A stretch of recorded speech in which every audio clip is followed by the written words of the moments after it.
Parliamentary session resumes. Jamaat seeks discussion on July Charter. Parliament not bound to follow all ordinances of interim government. Prime Minister visits offices of different ministries at Secretariat. Long queues in front of filling stations to get fuel. BGB monitors at 19 depots.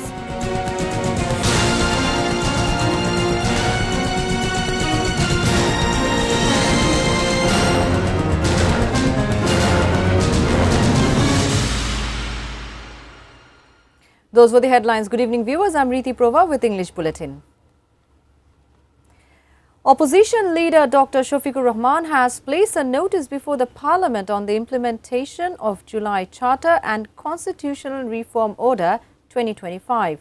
Following a 13-day break, the session of the 13th Parliament resumed at 3 p.m. on Sunday. At the beginning of the session, Deputy Speaker Barrister Kaisar Kamal delivered his introductory speech at the House. He expressed deep gratitude to all its members for electing him as Deputy Speaker and placing their confidence in him.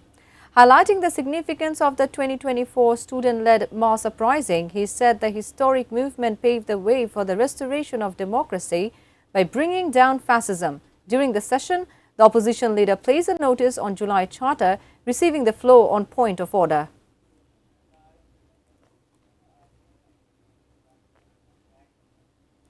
The special committee will submit its report on Thursday regarding the ordinances issued during the interim government.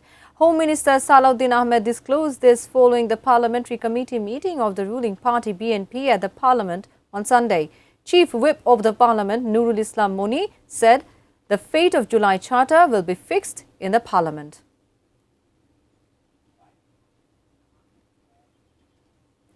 Newly appointed Attorney General Barrister Ruhul Quddus Kajol said the Parliament is not constitutionally bound to follow all ordinances of the interim government exactly. He said this at a briefing on his first working day at office on Sunday. He said some law officers of the Attorney General's office are accused of being involved in unethical activities. Action will be taken against them subject to investigation. The Attorney General said that although he personally holds the ideology of the BNP, he will not consider party issues in the discharge of his duties. Prime Minister Tariq Rahman visited offices of different ministries at the Secretariat. He reached to the Secretariat soon after 9 a.m. on Sunday. Before entering his Cabinet Division office in the Secretariat, the Prime Minister visited the offices of the Ministry of Power, Energy and Mineral Resources, the Ministry of Women and Children Affairs, the Ministry of Health and Family Welfare and the Ministry of Housing and Public Works. During the visit, the Prime Minister talked with the concerned ministries, state ministers and high officials.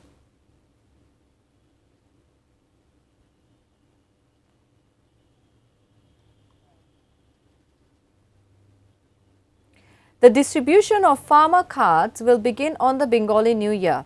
Prime Minister Tariq Rahman will inaugurate the program in Tangail on the first day. 21,500 farmers will get the cards in the first phase. The committee formed to launch the farmer card held its first progress review meeting at the Secretariat today with Prime Minister Tariq Rahman in the chair. Following the meeting, it was announced that the Prime Minister will officially hand over the farmer cards on Pohela Boishakh or April 14 to fulfill the election promise.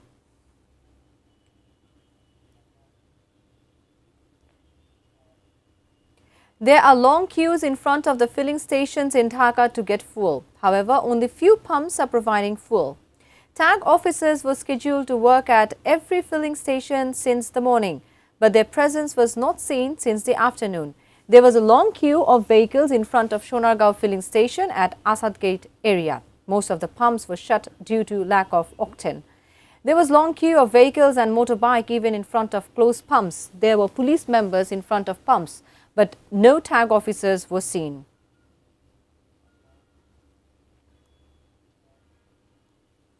The border guard Bangladesh BGB is monitoring 19 filling stations and depots in Rajshahi to prevent the illegal stockpiling and to ensure uninterrupted supply of fuel.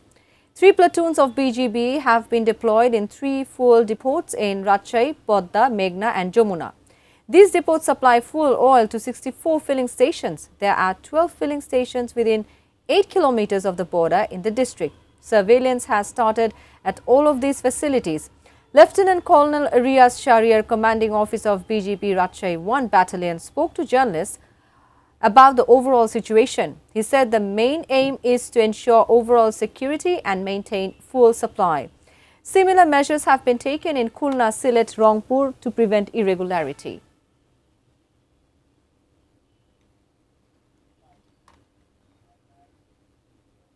At least 10 youths from Sunamganj were among 22 Bangladeshi migrants who died in the Mediterranean while attempting to reach Europe from Libya.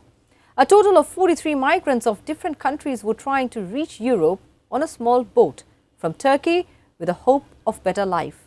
Of them, 22 migrants, including 10 Bangladeshis, died during the risky sea journey. The victims are from Dirai, Jagannathpur, Duarbazar, Upazila. The tragedy has left the affected villages in deep mourning, with families grieving the loss of their loved ones.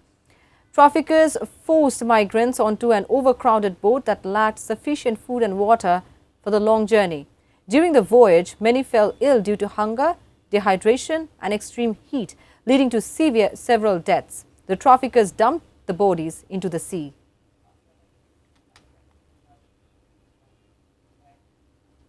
Now a short break. We will be back soon with Pentagon readies for weeks of US ground operations in Iran.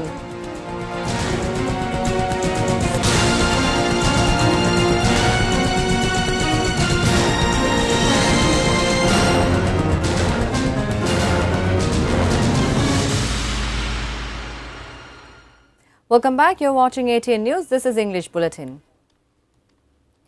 Road Transport and Bridges Minister Sheikh Rabiul Alam claimed that this year's Eid travel was largely smooth despite a few road mishaps that left the nation saddened. He made the remarks on Sunday while speaking to journalists after a high-level meeting at the Secretariat aimed at strengthening government efforts to prevent road accidents and improve overall road safety. The minister said around 15 million people had left Dhaka within 3 days ahead of Eid, and compared to previous years, the journey was relatively comfortable and safe.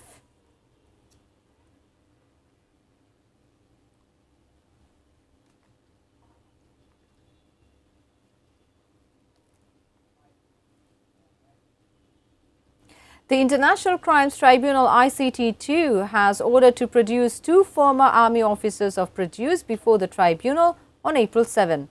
On Sunday, the prosecution of the ICT2 pleaded to show former DG of the DGFI, Lieutenant General retired Sheikh Mamun Khalid, and former Feni 3 lawmaker, Lieutenant General retired Masududdin Chaudhuri, as arrested in separate cases.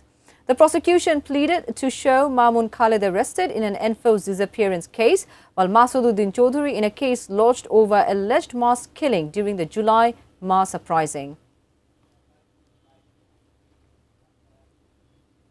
Now news around the world.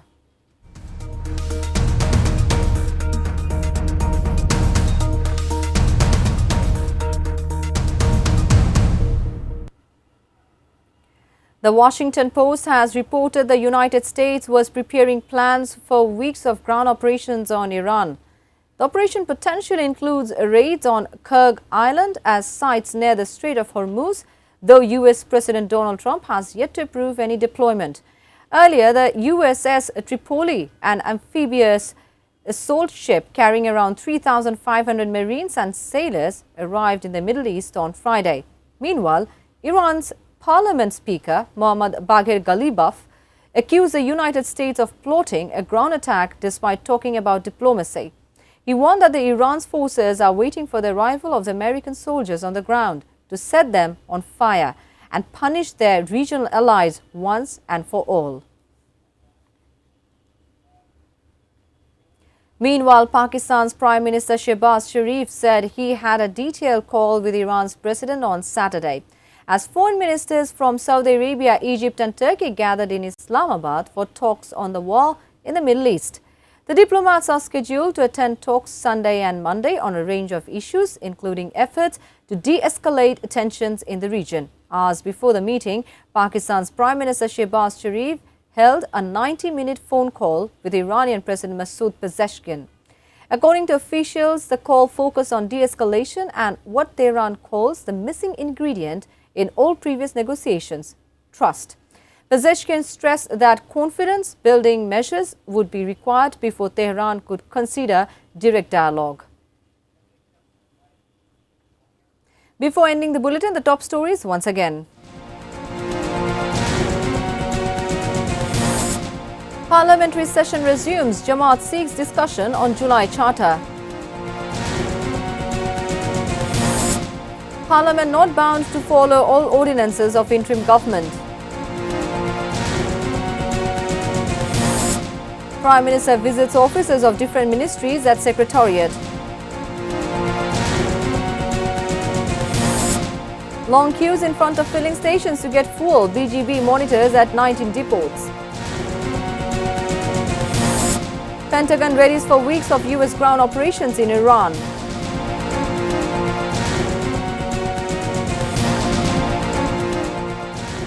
That's all from the newsroom for the moment. Thank you for being with ATN News.